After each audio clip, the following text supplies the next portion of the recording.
5 weeks into this season, a startling 20% of the Giants roster appeared on the injury report on Wednesday, including 3 receivers, their 3 starting linebackers, 3 cornerbacks, and their 2 starting defensive ends.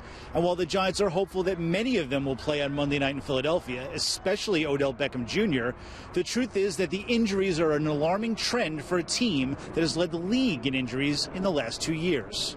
I personally like practicing and being able to, go through your routes and you get reps. And that way when it comes to game time, you've already seen it, you've already ran it, you repped it, and it's just smooth sailing. But for right now, all you can do is just get mental reps and be ready for Monday. Because there's always been a theme here, the next man up.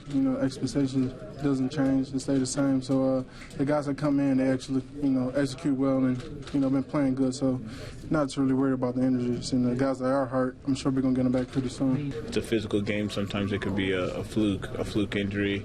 But there's like 53, 60 guys on this team, and each one has a different way they eat, a different way they work out, a different way they hydrate themselves. So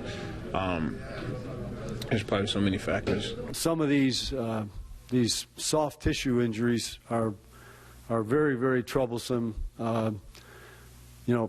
Occurring in games, if you will, and then being so long and trying to get people back. I'm not going to get frustrated by it, but it's very bothersome.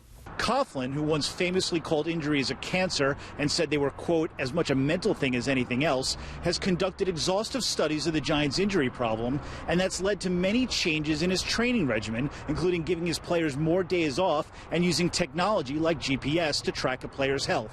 So far, nothing he's done has worked, and that's troubling for a team who's had 2 straight seasons ruined by injuries, and now he can only hope that the same thing isn't happening again. With the Giants, Ralph Vacchiano, SNY.